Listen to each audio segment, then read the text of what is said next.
de los rumores alrededor de la posibilidad de una reducción o aplazamiento de salarios a los futbolistas en México. Nos acaba de llegar un boletín de la Liga donde dice, ante los señalamientos en algunos medios de comunicación que han especulado sobre la posibilidad de que la Liga MX busque retener un porcentaje de los sueldos de los jugadores de los clubes, la Liga MX y Ascenso MX manifiesta que no existe ninguna propuesta en ese sentido. Como industria conocemos y respetamos el marco legal y por supuesto entendemos nuestra responsabilidad social en el momento complicado que vive nuestro país. Dirección de Comunicación. O sea, está claro, por ahora esto no se está analizando como posibilidad, pero en el último párrafo dice: como industria conocemos y respetamos el marco legal. No lo sé, pero me lleva a pensar que a lo mejor tienen alguna cláusula que les permita a ellos recurrir a una paralización del pago salarial o por lo menos posponer algunos, no lo sé. Y también dice, y por supuesto entendemos nuestra responsabilidad social en el momento complicado que vive nuestro país. O sea, aquí entienden que no pueden dejar, pudiendo hacerlo, de abonar los salarios, porque en este momento problemático la responsabilidad social dicen que no. Así que por ahora los jugadores no deben de preocuparse, ¿no? Se los pregunto a ustedes, muchachos. Claro, por supuesto que no, y esto habla de una economía en México, en lo que a lo futbolístico se refiere, muy sana y muy fuerte. Porque mientras en Europa, en algunos equipos como el Bayern de Múnich, decide reducir un 20% el salario, mientras Barcelona se habla que se está reuniendo con los jugadores y están especulando y analizando opciones de rebaja salarial, en México dicen que no, lo cual habla bien de México. Y en cierta manera porque los ingresos de México en muchos casos son producto de empresas que no son prácticamente ni patrocinadores, son las empresas dueñas de los clubes. Me refiero a algunos, no a todos los equipos. Y eso juega a favor de esta situación. No recibe la cuota salarial que sí se recibe, por ejemplo, en muchos equipos europeos. Lo de las recaudaciones, el ingreso es muy bajo, el porcentaje que influye en lo que tiene que ver después el gasto de una planilla o el gasto de mantener un equipo. Por lo tanto, es bueno y también es tranquilizante para el futbolista, ¿no? Que sepa que por lo menos ahora no va a tener recortes salariales. José.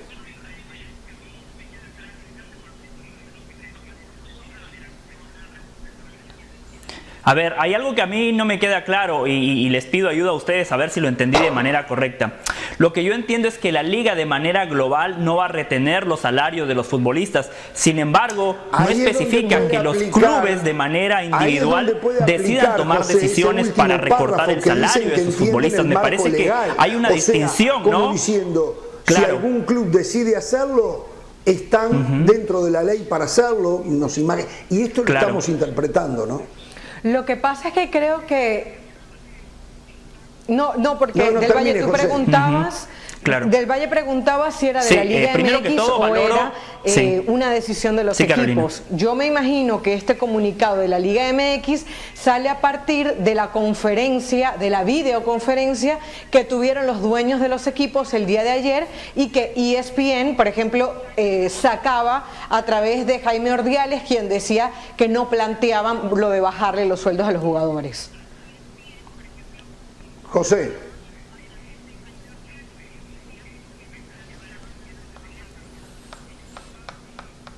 Sí, yo lo que planteaba era lo siguiente. Por ejemplo, en Europa sigue circulando el rumor que la UEFA estaría tomando una decisión global, por ejemplo, la reducción del 20% del salario de todos los futbolistas, donde todos los clubes en teoría tendrían que acatar. Yo lo que entiendo es que la Liga MX como ente no va a tomar ninguna decisión, que va a dejar que esas decisiones sean tomadas por los dueños y los directivos de cada caso específico. Y ahí sabemos que dentro del fútbol mexicano no todos los equipos tienen el capital económico que tienen Tigres, Monterrey, América, Cruz Azul. Hay equipos, no sé, Bravos de Ciudad Juárez, estoy convencido de que no tiene ese capital. Puebla, que antes de la crisis sabemos que ya ha habido varias ocasiones donde los futbolistas de Puebla no cobran a tiempo. No nos olvidemos que hace meses vivimos el caso de Veracruz, por lo cual la situación económica de algunos equipos del fútbol mexicano, que es muy fuerte, me parece que no refleja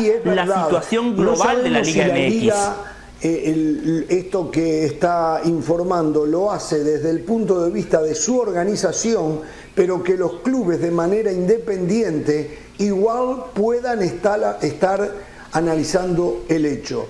Lo cierto es que habrá que ver por cuánto más será el parate, porque va a llegar un momento que algo va a tener que pasar. Esa es la realidad, claro, ¿no? Es que a eso iba, Jorge. O sea, todo depende de cuál es el alcance de la pandemia en cada uno de los países. Porque tal vez en este momento México, digamos, para estas empresas empresas cementeras o las diferentes empresas que apoyan a los equipos de fútbol, todavía no se hayan visto afectadas, pero no sabemos, esperemos que no sea así, si en algún momento ya esas empresas empiezan a ser afectadas, el fútbol que ellos apoyen de inmediato también se va a tener que tocar el bolsillo. Hay que decirlo también, Jorge, ¿no? Que la Liga MX de por sí es de mandar siempre un discurso, un mensaje de paz, de armonía, de todo en orden, todo bien, y después por detrás sabemos que hay otra realidad. Esto ya lo hemos visto en el pasado. En muchos casos, está todo bien, está todo perfecto, acá no hay ningún problema, estamos todos decididos a hacer lo siguiente, y después uno se entera de situaciones como la que vio, por ejemplo, Veracruz, o tantos casos que ha habido. Por lo cual, para ellos es muy importante la imagen. Hoy dan imagen de que no, está todo bien y a nadie se le va a reducir el salario. Habrá que ver qué pasa, bien decía Carolina, también con el correr del tiempo y cuánto se demore en regresar al fútbol. Este es un tema fundamental, y cuando uno lee las noticias, Hernán, José, Caro, cuando uno lee las noticias, uno se pregunta, ¿el fútbol volverá como piensan ellos en mayo o en junio? Yo leía recién, bueno, títulos voy a dar, ¿no? Los contagios aquí en Estados Unidos ascienden ya a 62.086 y hay 869 muertos. La pandemia en general a nivel mundial superó las 20.000 muertes.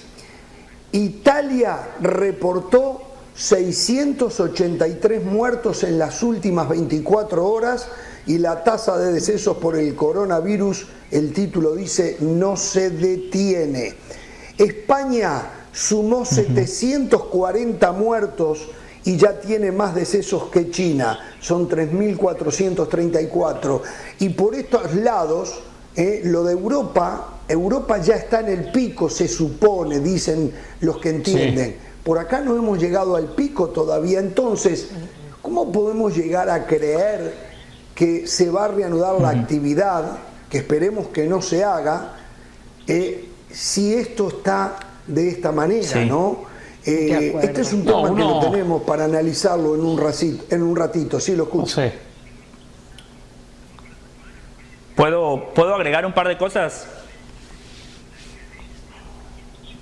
Sí, solo para sumar a lo que decía Hernán, que me encolumno totalmente en eso del doble discurso de la Liga MX, ¿no? El comunicado termina incluyendo también al ascenso MX, cuando todos sabemos que a día de hoy hay una clara ruptura entre la Liga MX y los equipos del ascenso MX, porque han abolido los ascensos y descensos en el fútbol mexicano, por lo cual los clubes del ascenso MX, hoy por hoy, si el sistema de competencia sigue así, tienen fecha de caducidad. Segundo, cuando se habla de que se le va a reducir al futbolista un porcentaje de su sueldo, aquí los clubes tienen que ser muy claros y entender que dentro de los equipos del fútbol, como en la sociedad, hay clases sociales. Lamentablemente es así, porque tomemos a Tigres como ejemplo, si le recortamos el 40% del salario a Gignac no va a tener ningún problema. Es un tipo que cobra cerca de $5 millones al año con el conjunto de Tigres. Si usted le quita el 40% de su sueldo a Raimundo Fulgencio, compañero de Gignac en Tigres, seguramente lo va a resentir su familia. Por eso aquí hay que ver casos específicos, al que menos casos gana el equipo que puntuales. usted quiere, en Juárez o en Puebla, la persona va a tener por lo menos para vivir y para comer. Acá el problema es el individuo que se queda sin trabajo. Ese es el problema, el que se queda sin trabajo, que no tiene ingreso y que no puede ir a buscar trabajo, que se está viviendo en Estados Unidos, en México y en muchos lugares del planeta. Ese es el problema, que después que le reduzcan el salario. Yo sé que estamos hablando de fútbol, lo entiendo perfectamente que estamos hablando de fútbol, pero también hay una situación por supuesto, pero estamos hablando de fútbol acá, ¿no? No es fútbol el coronavirus, sí. Y está ligado indirectamente al fútbol. Pero, ¿y por qué? No, yo lo sé, pero somos un programa de fútbol. Si usted quiere podemos hablar de eso, que tenemos cifras reales de mucha gente que está sufriendo, que le han dicho no pueden salir de casa, no pueden trabajar y por ende no pueden apoyar a su familia. Si quiere podemos hablar de eso también. Tiene que pagar su renta y su comida, señor del Valle. ¿Cómo que no lo va a sentir? Seguramente lo estoy comparando con Guiñac y Raimundo Fulgencio. Está claro que uno gana mucho más que el otro, ¿no? México, seguramente. Claro. Pero sus compromisos económicos... Está bien, pero yo lo pongo como un ejemplo. A ver, si a Hernán le cortamos el 40% de su sueldo, seguramente sigue viviendo bien. No, pero es el 40% de los sueldos económicos que puede tener Fulgencio lo pueden llevar en algún momento a la bancarrota, lo pueden hacer perder un carro, una casa. A ver, esa discusión que están teniendo José y Hernán es la misma que están teniendo, por ejemplo, los equipos de la Liga Italiana, y seguramente lo va a conversar usted, Jorge, cuando tenga a Dani Martínez, porque ¿qué leíamos hoy? El de la Sampdoria dijo, no me importa, no quiero hablar de fútbol, se están muriendo más de 500 personas diariamente en Italia, el fútbol es lo que menos me importa. Peleando, por ejemplo, contra De Laurentiis del Napoli, que quería hablar del tema de la reducción. Entonces, según la realidad de cada país, de cada familia, pues cada quien va a ir a defender lo suyo.